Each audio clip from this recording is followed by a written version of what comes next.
Hey, real quick, have you ever stopped to think about that little measuring cup sitting in your kitchen? You know, the one you grab for everything from baking cookies to making rice? It is so simple, yet it has been around for centuries, quietly shaping how we cook. But where did it come from, and how did it become the kitchen MVP we know today?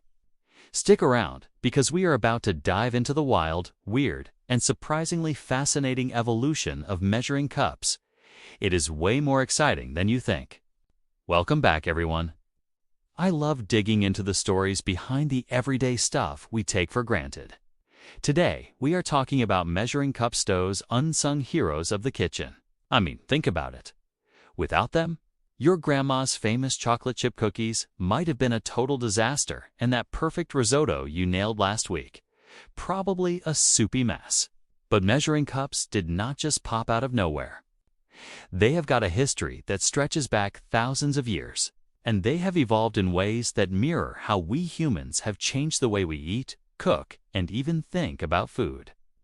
So grab a snack, maybe something you measured out perfectly, and let's take a journey through time. We will uncover where these little guys started, how they have transformed over the years, why they matter across cultures, and even drop some mind-blowing facts that will make you see your measuring cup in a whole new light. Ready? Let's get started. Okay, let's rewind the clock, like way back. We are talking ancient civilizations here. Measuring cups did not exactly start as the sleek, stainless steel or cute plastic sets we have today. Nope, their ancestors were a lot rougher around the edges. It is 3000 BCE, and you are in ancient Egypt. People are building pyramids, the Nile is flowing, and in the kitchen, or whatever passed for a kitchen back then, they are figuring out how to portion out grain and water. Archaeologists have found hollowed-out stones and clay vessels that were used to measure stuff. These were not marked with 1 cup or 250 milliliters, but they were standardized enough to get the job done. Fast forward to Mesopotamia, the cradle of civilization. They took it up a notch with something called a mina, a unit of weight that eventually influenced volume measurements. They had used simple bowls or cups made from clay, and these were the OG measuring tools. Now, here's where it gets cool. The Romans, those master engineers, started making bronze and glass vessels with rough markings. Think of them as the beta version of today's measuring cups, functional, but not exactly precise. The big takeaway: early measuring cups were not about perfection. They were about survival. You needed enough grain to feed your family, enough oil to trade, or enough water to brew some ancient beer. Precision was not the goal, consistency was. And that is where the story begins. So, measuring cups had a humble start, but they did not stay that way. Let's jump to the Middle Ages. By now, people are cooking more complex recipes. Think stews, breads, and early desserts. But measuring, still a bit of a freefall. You had used a wooden scoop or a horn cup, and it was all eyeballing. Oh, that looks like enough flour. Sound familiar? It was chaos, but it worked sort of. Then came the 18th and 19th centuries, and things started to get serious. The Industrial Revolution was a game changer. Suddenly, we had machines that could churn out uniform metal cups, think tin or copper with etched markings. This was huge. For the first time, you could measure a cup and know it was the same as your neighbor's cup. Standardization was born, and it was all thanks to mass production. But the real star of the show? Fanny Farmer. If you do not know her, she's basically the queen of modern cooking. In 1896, she published the Boston Cooking School Cookbook and insisted on exact measurements, like down to the teaspoon. She popularized the idea of the measuring cup as we know it, a tool with clear, precise markings. Her famous line, "Level measurements are the key to success," and she was not wrong. Baking became a science, not a guessing game. Fast forward to the 20th century, and innovation went wild. Plastic measuring cups hit the scene in the 1950s, lightweight, cheap, and colorful.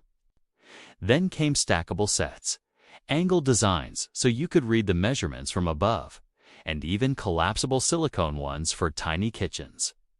Today, we have got digital measuring cups that weigh and convert units for you. It is like the measuring cup went from a Stone Age tool to a high-tech gadget. Now, let's talk about why measuring cups matter beyond the kitchen. They are not just tools, they are cultural artifacts. Think about it. Every country has its own way of measuring. In the US, we are obsessed with cups: 1 cup, 1/2 cup, 1/4 cup. It is so ingrained that we do not even question it. But hop over to Europe, and it is all about milliliters and grams. A British baker might scoff at our imprecise cups, while an American might find metric scales too fussy. In Japan, they have got this adorable measuring cup called a git. It's been around since the Edo period and holds about 180 milliliters. It is tied to rice cooking, which is sacred in Japanese culture. Meanwhile, in India, traditional cooks might still use a katoria small metal bowl for spices and lentils. It is not marked, but every cook knows its size by feel. Measuring cups reflect how we live. In fast-paced societies, they are about efficiency: quick, precise, done. In slower, traditional cultures, they are more intuitive, passed down through generations. And here is a fun twist. During the Great Depression, people used whatever they had: teacups, jars, even bottle caps, because standard measuring cups were not always around. It is a reminder that these tools adapt to our needs wherever we are in the world.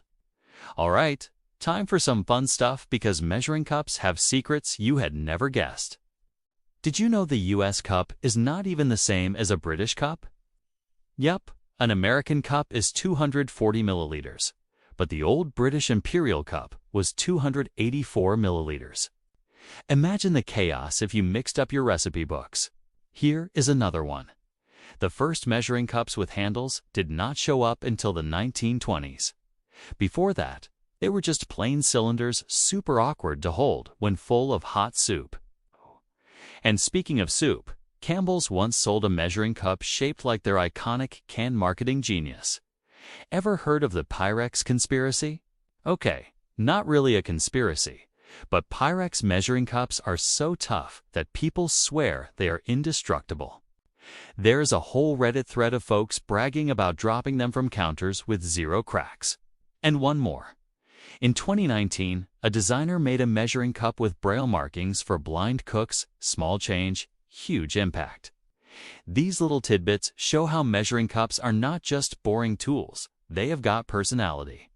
So, there you have it, the epic journey of the measuring cup. From ancient stones to high-tech gadgets, it has evolved right alongside us, shaping how we cook and connect over food. It is more than a tool. It is a tiny piece of history in your kitchen drawer. Next time you are measuring out flour or water, give it a little nod, because it has been through a lot to get to you. If you enjoyed this deep dive into measuring cups, hit that like button. It really helps me out. And if you are as obsessed with kitchen history as I am, subscribe and ring the bell so you do not miss the next one. Drop a comment below. What is your favorite thing to measure? Or do you have a vintage measuring cup story? I'd love to hear it. That is all for today, folks. Thanks for hanging out with me on this wild ride through measuring cup history. Stay curious, keep cooking, and I will see you in the next video. Bye for now.